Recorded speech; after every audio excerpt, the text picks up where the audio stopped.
বাড়ির লোকের অনুপস্থিতিতে ভয়াবহ চুরি হাসনাবাদের গ্রামে। বাড়ির লোকের অনুপস্থিতিতে ও বৃদ্ধের উপস্থিতিতে বাড়িতে ভয়াবহ চুরি। নগদ টাকা ও সোনার গয়না সহ 5 লক্ষ টাকার জিনিস নিয়ে পালালো দুষ্কৃতীরা।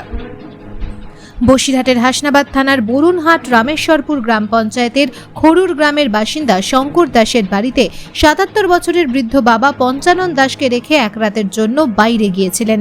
পরদিন সকালে শঙ্কর দাস ও তার পরিবার এসে দেখে সেই বাড়ির গ্রিল ভাঙা ও মূল দরজার তালা ভাঙা, এমনকি ঘরের মধ্যে আলমারি ও বাক্স ভেঙে জিনিসপত্র ঘরে ছড়ানো অবস্থায় রয়েছে।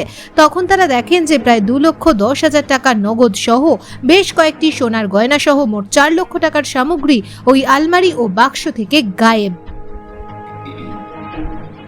বয়সের ভারে কানে কম শোনায় বৃদ্ধ নাকি কিছু টেরই পাননি। সঙ্গে সঙ্গে খবর দেওয়া হয় হাসনাবাদ থানায়। হাসনাবাদ থানার পুলিশ গিয়ে পরিবারের লোকজনের পাশাপাশি প্রতিবেশীদেরও জিজ্ঞাসাবাদ করে, যদিও কে বা কারা এই ঘটনা ঘটিয়েছে তা এখনো জানা যায়নি।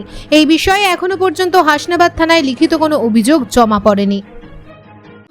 আমি ঠাকুর ঘরে ছিলাম, সেই সময় আমার ছোট বৌমা যাইয়ে আমার দেওয়ার যেই যখনই কেটে পড়িয়েছে যে বৌমা আমার সর্বনাশ করে নিয়ে গেছে, সেই সময় আমার ছোটো বৌমা যাইয়ে ঠাকুর ঘরে বলছে, মা কাকার বাড়ি থেকে সব চুরি করে নিয়ে গেছে। এইবার ঠাকুর ঘর থেকে বেরিয়ে এসে দেখলাম সত্যি সত্যি সব চুরি করে নিয়ে গেছে। ওই সব ভেঙে চুরি নিয়ে গেছে। আমার ছোটো যার হার ছিল, হাতের ছিল, কানের ছিল, এসবগুলো ভালোভাবে জানি আমি। ওই ছেলেটার আংটি নতুন গড়াই দিয়েছিল, আরও দুটো ছিল, আবার একটু বন্দুকেও কাজ করতো, সেসবও ছিল, সেসব ছিল লকারে। আর ওদের পয়সা করি কী ছিল না ছিল ওরাই জানে। এসব সব ছিল, সব পরিষ্কার করে নিয়ে গেছে। আমাদের তো আর কিছু করার নেই, কি করব। কি চাইছেন এখন? পুলিশ প্রশাসনের কি চাইছে এখন? কি চাইছি?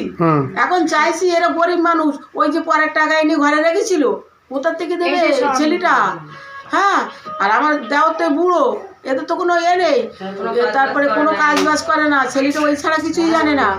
এখন ওই টাকাটা সুরা যাতে করে সবাই সহযোগিতা করি সেইটা চাই। আর এই জিনিসপত্রগুলো অনেকটা সময় নিয়ে গেছে। হ্যাঁ। আপনার নাম? আমার নাম মায়া দাস। কোথায় বাড়ি? ওই খরুর।